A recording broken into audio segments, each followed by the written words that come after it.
আল্লাহ রাব্বুল আলামিন বলেন, ওয়ালাকিন্নাল বিররা মান আমানা বিল্লাহি ওয়াল ইয়াউমিল আখির ওয়াল মালাইকাতি ওয়াল কিতাবি ওয়ান নাবিয়্যিন।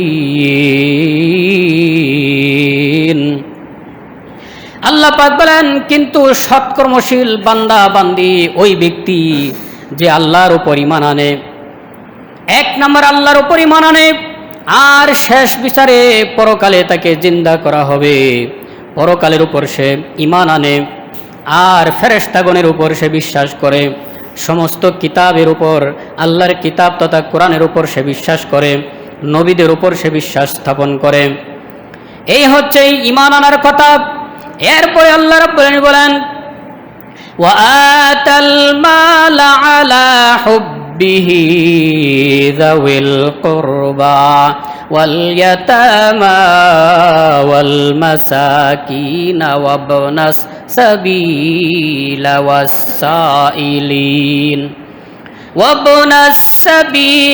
والسائلين وفي الرقاب। আল্লাহ পাক বলেন, সৎ কর্মের মধ্যে এটা একটা কাজ যে তোমরা যেই সম্পদকে তোমরা বেশি ভালোবাসো, অত্যাধিক সম্পদকে ভালোবাসো, এই সম্পদ আত্মীয় স্বজনের জন্য খরচ করা লাগবে।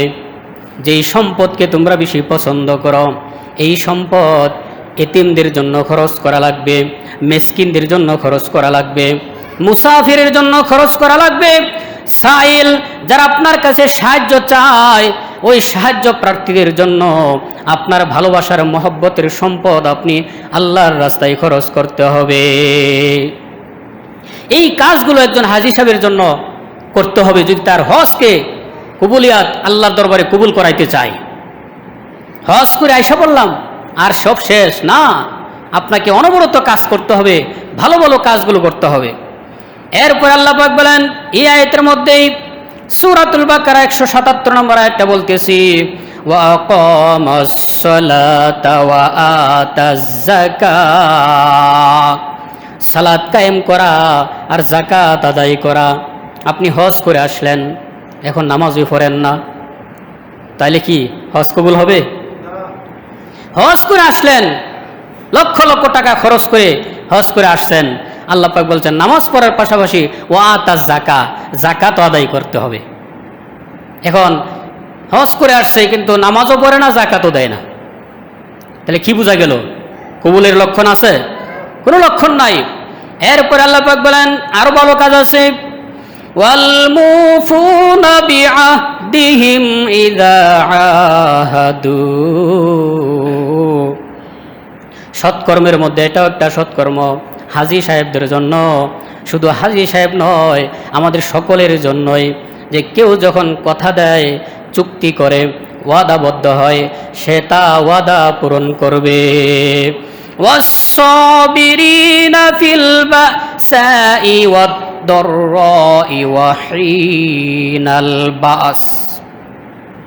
আর সচ্ছল অসচ্ছল উভয় অবস্থায় ধৈর্য ধারণ করতে হবে।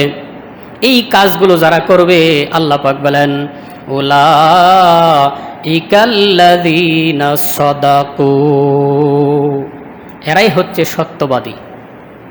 এরা কি? সত্যবাদী। যারা এই সত্যবাদীর অন্তর্ভুক্ত হবে, এরপরের অংশে আল্লাহ পাক বলেন, ওয়া উলাইকা হুমুল মুত্তাকুন, আর এরাই হচ্ছে পরহেজগার মুত্তাকি। এই আয়াত নিয়ে আপনি একটু গবেষণা করলে বুঝতে পারবেন যে আল্লাহ পাক এখানে এই এতগুলো কাজ বলার পরে যে আল্লাহর উপর ঈমান আনা, পরকালের উপর বিশ্বাস করা, কিতাবের উপর, নবীগণের উপর, আর ভালোবাসার মহব্বতের মাল আল্লাহর রাস্তায় খরচ করা, নামাজ কায়েম করা, যাকাত দেওয়া, ওয়াদা রক্ষা করা, বিপদ আপদে সব সময় ধৈর্য ধারণ করা, এই যে কাজগুলো, এই কাজগুলো যারা করবে আল্লাহ পাক বলেন এরাই হচ্ছে সত্যবাদী। হজ কবুলের জন্য আরেকটি শর্ত হচ্ছে আপনার যে সম্পদ হালাল হতে হবে, পবিত্র হতে হবে। যদি কোনো হারামের টাকা দিয়া হারাম উপার্জিত কোনো টাকা পয়সা দিয়ে আপনার হজ করলেও এই হজ কবুল হবে না। স্পষ্ট কোরআন এবং আয়াত আসতেছে। তো যেই কথাটা আমি বলছিলাম যে আল্লাহ এখানে বলছেন সত্যবাদী। আমরা অনেকে আছি, অনেকের এই সত্যবাদী সার্টিফিকেট মেরে দেই। যেমন মনে করেন একজন হিন্দু মানুষ, মুসলমানের কথা পরে কইম, একজন হিন্দু মানুষ, সে ব্যবসা করে, তার লেনদেনে খুব সুন্দর লেনদেন, কোনো কথাবার্তায় কোনো লড়সড় নাই, হ্যাঁ, কারো সাথে কথা বললে মিথ্যা বলে না, হ্যাঁ, কারো সাথে সব দিকটা সামাজিকভাবে সে খুব ভালো মানুষ, সবাই তাকে ভালো মানুষ বলে। এখন আপনি তাকে সত্যবাদী বলতে পারবেন কিনা? একজন ইহুদি খ্রিস্টান, তার আচার আচরণ দেখা যায় কোনো মুসলমান থেকে তার আচরণ সুন্দর, কোনো মুসলমান থেকে তার ব্যবহার, তার কথাবার্তা সুন্দর, সে সত্য কথা বলে, মিথ্যা বলে না। আপনি তাকে সত্যবাদী বলতে পারবেন কিনা? কোরআন বলতেছে এই কাজগুলো যারা না করবে তারা হাজারো সত্য কথা বলল মিথ্যাবাদী। সে কি মিথ্যাবাদী? অনেক মুসলমান আছে শাস্ত্রল বৈশাখ নামাজ পড়ি না, সমস্যা কি? আমি জীবনে একটা মিথ্যা কথা বলি না। তা আমার সেই ইমানদার আর কে আছে? বলে নাউজুবিল্লাহ। তাহলে এই যে আপনি নামাজ পড়েন না বলেন, এখানে তো এই কাজের আল্লাহর হুকুম লঙ্ঘন করে ফেললেন, তাহলে কি সত্যবাদী হওয়া যাবে? এই সবগুলো কথা, আল্লাহ পাকের সবগুলো কথা মানতে হবে, মানলে পরে হবে সত্যবাদী। আল্লাহ পাক আমাদের সকলকে কবুল করুন, বলেন আমিন। অগণবীজি, আপনি যে জিহাদের কথা বলেছেন, জিহাদ হচ্ছে সর্বোত্তম আমল। তাহলে আমরা মহিলা যারা আছি, নারীর দল, আমরা কি জিহাদ করব না? আমরা কি জিহাদ করব না? আফালা নুজাহিদু, আমরা কি জিহাদ করব না? তখন নবী করিম সাল্লাল্লাহু আলাইহি সাল্লাম বলেন, ফাকালা লাকিন্নাল জিহাদ, জিহাদ সর্বোত্তম আমল ঠিক আছে, কিন্তু মহিলাদের জন্য নয়।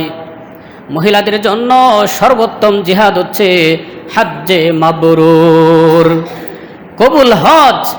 হজ করা হচ্ছে মহিলাদের জন্য সর্বোত্তম আমল এবং জিহাদের সমান সওয়াব। বলেন সুবহানাল্লাহ। এই হজ তাদের ভাগ্য কত ভালো। নবীজি বলছেন এই হজ এবং উমরা, তাবিউ বাইনাল হজ্জি ওয়াল উমরা ফাইন্নাহুমা ইয়ানফিয়ানিল ফাকর ওয়াজ যুনুব। হজ এবং উমরা তোমরা সম্পাদন করো, কেননা এই হজ এবং উমরা এমনইভাবে তোমাদের শরীর থেকে গুনাহগুলোকে মিটায়া দেয়।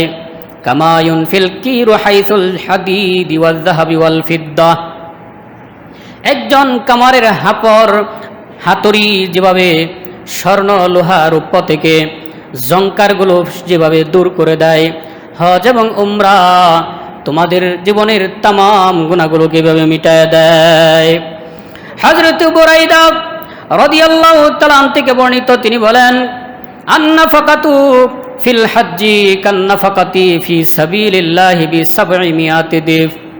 নবীজি বলেছেন, হজ্জের মধ্যে ব্যয় করা টাকা পয়সা, যারা সম্পদ ব্যয় করে, হজ্জের মধ্যে ব্যয় করা আল্লাহর পথে ব্যয় করার সমান 700 গুণ সমান সওয়াব হয়ে যায়। বলেন সুবহানাল্লাহ।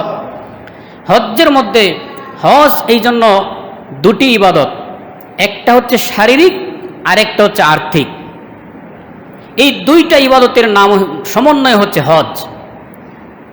এমনি তো আমরা দেখতেছি খুব সহজ, কিন্তু আপনি যখন যাবেন 7 বার তাওয়াফ করা, সাফা মারা, সাই করা, মুজদালিফায় যাওয়া, আরাফায় অবস্থান করা, আবার মিনায় গিয়ে রাত্রি যাপন করা, প্রচণ্ড উত্তাপ রোদের মধ্যে আরাফার ময়দানে অবস্থান করা, এটা কিন্তু টিভিতে ইউটিউবে আমরা দেখতে যত সহজ মনে করি, আসলে কিন্তু অত সহজ না, কারণ এটা তো একটা ইবাদত। এই জন্য আর্থিক অর্থ, টাকা পয়সা তো খরচ হচ্ছেই, আবার আপনি যাওয়ার পরে দেখবেন শারীরিকও অনেক কসরত হয়, কষ্ট হয়। এই সব কিছু স্বীকার করে একমাত্র আল্লাহর সন্তুষ্টির জন্য যারা হজটা সম্পাদন করে, তাদের হজটাই হচ্ছে আল্লাহ পাক কবুল করেন। এরপর আমরা আজকে আলোচনা করব কবুল হজ্জের শর্তাবলী। কবুল হজ, কিভাবে আপনার আমার হজটা আল্লাহ পাক কবুল করবেন কিছু শর্ত আছে। এই শর্তগুলো আমাদের জেনে রাখা দরকার আছে না নাই? কারণ আল্লাহ পাক বলা যায় না কোন সময় আপনাকে কবুল করেন, আপনি কোন সময় চলে যান। এই জন্য শর্তাবলী আমাদেরকে খেয়াল রাখতে হবে। হজ্জের শর্তাবলী হচ্ছে, এক নম্বরে হজ্জের ফরজ তিনটা খুব সুন্দর করে সঠিকভাবে আদায় করতে হবে। হজ্জের ফরজ হচ্ছে তিনটা। এক নম্বরে ইহরাম বাঁধা, দুই নম্বরে আরাফায় অবস্থান করা, তিন নম্বরে তাওয়াফে জিয়ারত করা, কাবা শরীফ তাওয়াফ করা। এই তিনটা হচ্ছে হজ্জের ফরজ। আর ওয়াজিব হচ্ছে পাঁচটা। সাফা মারোয়া সাই করা, মুজদালিফায় অবস্থান করা, মিনায় কঙ্কর নিক্ষেপ করা, আর আপনার কুরবানি দেয়া, এই হচ্ছে ওয়াজিব। আর বিদায়ী তাওয়াফ করা। এই ফরজ এবং ওয়াজিব সঠিকভাবে পালন করতে হবে। এরপরে আরও যে শর্তাবলী রয়েছে হজ কবুল হওয়ার শর্ত, সেটা হচ্ছে বেশি বেশি করে কল্যাণের কাজ করা, ভালো কাজ করা।